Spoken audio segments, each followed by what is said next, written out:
Halo Malaysia, terima kasih kerana sudah menonton video-video berita-berita terkini daripada channel ini. Sebelum kita mulakan berita seterusnya, jangan lupa tekan butang like, komen, share dan subscribe. Setiap komen anda amatlah dihargai. Berita yang hangat pada hari ini.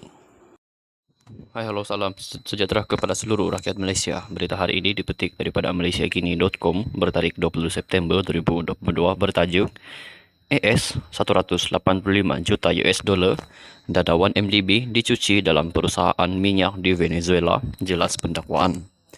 Mahkamah Tinggi Kuala Lumpur diberitahu bahawa sebahagian daripada 340 juta US dollar dana 1MDB disalurkan ke perusahaan penerokaan dan cari gali minyak melibatkan entiti yang dikaitkan dengan Petro Saudi International Limited PSI dan kerajaan Venezuela. Timbalan pendakwa raya Nordina Bahadun membuat hujahan lisan hari ini pada perbicaraan melibatkan tindakan undang-undang oleh kerajaan yang melarang PSI dan beberapa pihak lagi daripada menggunakan dana yang dipercayai berada dalam akaun yang diuruskan firma guaman di United Kingdom UK, Clyde & Co LLP. Permohonan bagi perintah larangan itu menyasarkan PSI, pengarahnya Tarek Obaid, Petro Saudi Oil Service Venezuela Limited diperbadankan di Barbados, juga dikenali sebagai PSOSL, Clyde & Co, dan Temple Fiduciary Services Limited yang berpangkalan di UK. PSOSL ialah anak syarikat bagi PSI. DPP menegaskan daripada berjuta-juta dolar AS yang dicuci daripada dana 1MDB pada tahun 2009, sekitar 185 juta US dollar digunakan oleh PSOSL bagi perusahaan minyak dengan Venezuela pada tahun 2010. Sebelum ini, pihak pendakwaan mendakwa pengubahan wang haram itu bermula apabila 700 juta US dollar daripada 1 bilion US dollar untuk usaha sama antara 1MDB dan PSI telah dimasukkan ke akaun Goodstar Limited yang diperberankan di Seychelles. Goodstar didakwa mempunyai kaitan dengan ahli perniagaan yang menjadi buruan Low-Tech Joe atau lebih dikenali sebagai Jolo, yang didakwa pihak pendakwaan telah mengatur penyelewengan dana daripada 1MDB dengan kuasa bekas Perdana Menteri Najib Razak. Hujah ini dibangkitkan oleh pihak pendakwaan semasa perbicaraan rasuah terhadap Najib membabitkan penyelewengan RM2.28 bilion ringgit dana 1MDB. Nordina hari ini berhujah bahawa 185 juta US dollar daripada dana 1MDB diterima oleh PSOSL yang menggunakan sebahagian daripada untuk membeli kapal Gerudi Discoverer sebagai sebahagian daripada usaha sama minyak dengan Petróleos de Venezuela SA (PDVSA), iaitu syarikat minyak milik negara Venezuela.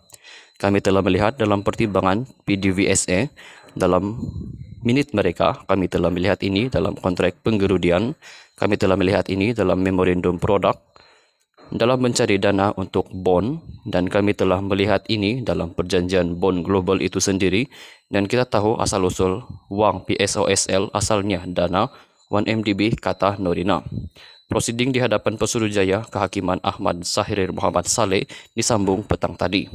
Peguam Muhammad Yusuf Zainal Abidin mewakili Tarek yang merupakan seorang warga Arab Saudi, manakala Alex Tan mewakili PSI, PSOSL dan Temple Fiduciary Services. Clyde & Co bagaimanapun tidak diwakili peguam. Kerajaan Malaysia memfailkan tindakan undang-undang pada 14 Julai 2020 dengan mendakwa bahawa jumlah keseluruhan 340 bilion 246,87 US dollar di Clyde & Co adalah daripada pengubahan wang haram. Tindakan itu difailkan di bawah Seksyen 53 Akta Pencegahan Pengubahan Wang Haram, Pencegahan Pembiayaan Keganasan dan Hasil daripada Aktiviti Haram 2001. Menurut Jabatan Kehakiman AS, usaha sama itu didakwa menjadi platform untuk menyedut dana 1MDB. Najib kini menjalani hukuman penjara 12 tahun selepas Mahkamah Persekutuan pada 23 Ogos lalu mengekalkan sabitan dan hukuman penjara serta denda RM210 juta ringgit dalam kes rasuah melibatkan SRC International berjumlah RM42 juta ringgit. SRC merupakan bekas anak syarikat 1MDB yang kemudiannya dipindahkan ke Menteri Keuangan diperbadankan MOF ANC. Najib juga pernah menjadi Menteri Keuangan, penasihat emeritus SRC, dan pengurusi Lembaga Penasihat 1MDB. Sekian saja berita untuk hari ini. Terjumpa lagi di video yang seterusnya. Stay safe, stay healthy.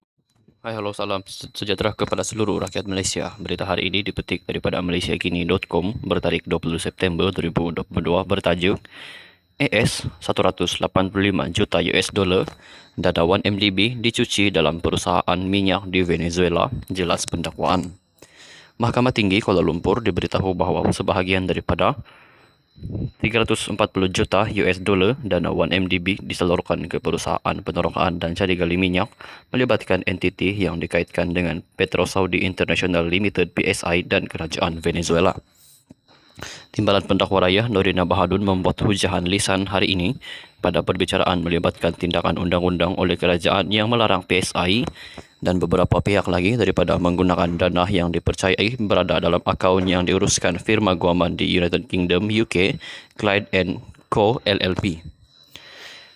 Permohonan bagi perintah larangan itu menyasarkan PSI, pengarahnya Tarek Obaid, Petro Saudi Oil Service Venezuela Limited, diperbadankan di Barbados, juga dikenali sebagai PSOSL, Clyde & Co, dan Temple Fiduciary Services Limited yang berpangkalan di UK. PSOSL ialah anak syarikat bagi PSI. DPP menegaskan daripada berjuta-juta dolar AS yang dicuci daripada dana 1MDB pada tahun 2009, sekitar 185 juta US dollar digunakan oleh PSOSL bagi perusahaan minyak dengan Venezuela pada tahun 2010. Sebelum ini, pihak pendakwaan mendakwa pengubahan wang haram itu bermula apabila 700 juta US dollar daripada 1 bilion US dollar untuk usaha sama antara 1MDB dan PSI telah dimasukkan ke akaun Good Star Limited yang diperberankan di Seychelles. Good Star didakwa mempunyai kaitan dengan ahli perniagaan yang menjadi buruan Low Tech Joe atau lebih dikenali sebagai Jolo, yang didakwa pihak pendakwaan telah mengatur penyelewengan dana daripada 1MDB dengan kuasa bekas Perdana Menteri Najib Razak. Hujah ini dibangkitkan oleh pihak pendakwaan semasa perbicaraan rasuah terhadap Najib membabitkan penyelewengan RM2.28 bilion ringgit dana 1MDB. Nordina hari ini berhujah bahawa 185 juta US dollar daripada dana 1MDB diterima oleh PSOSL yang menggunakan sebahagian daripada untuk membeli kapal Gerudi Discoverer sebagai sebahagian daripada usaha sama minyak dengan Petróleos de Venezuela SA (PDVSA), iaitu syarikat minyak milik negara Venezuela. Kami telah melihat dalam pertimbangan PDVSA dalam minit mereka, kami telah melihat ini dalam kontrak penggerudian, kami telah melihat ini dalam memorandum produk dalam mencari dana untuk bond, dan kami telah melihat ini dalam perjanjian bond global itu sendiri, dan kita tahu asal-usul wang PSOSL asalnya dana 1MDB, kata Nordina. Prosiding di hadapan Pesuruhjaya Kehakiman Ahmad Sahrir Muhammad Saleh disambung petang tadi. Peguam Muhammad Yusuf Zainal Abidin mewakili Tarek yang merupakan seorang warga Arab Saudi, manakala Alex Tan mewakili PSI, PSOSL dan Temple Fiduciary Services. Clyde & Co bagaimanapun tidak diwakili peguam. Kerajaan Malaysia memfailkan tindakan undang-undang pada 14 Julai 2020 dengan mendakwa bahawa jumlah keseluruhan 340 bilion 246,87 US dollar di Clyde & Co adalah daripada pengubahan wang haram. Tindakan itu difailkan di bawah Seksyen 53 Akta Pencegahan Pengubahan Wang Haram, Pencegahan Pembiayaan Keganasan dan Hasil daripada Aktiviti Haram 2001. Menurut Jabatan Kehakiman AS, usaha sama itu didakwa menjadi platform untuk menyedut dana 1MDB. Najib kini menjalani hukuman penjara 12 tahun selepas Mahkamah Persekutuan pada 23 Ogos lalu mengekalkan sebitan dan hukuman penjara serta denda RM210 juta ringgit dalam kes rasuah melibatkan SRC International berjumlah RM42 juta ringgit. SRC merupakan bekas anak syarikat 1MDB yang kemudiannya dipindahkan ke Menteri Keuangan diperbadankan MOF ANC. Najib juga pernah menjadi Menteri Keuangan, Penasihat Emeritus SRC, dan pengurusi Lembaga Penasihat 1MDB. Sekian saja berita untuk hari ini. Terjumpa lagi di video yang seterusnya. Stay safe, stay healthy.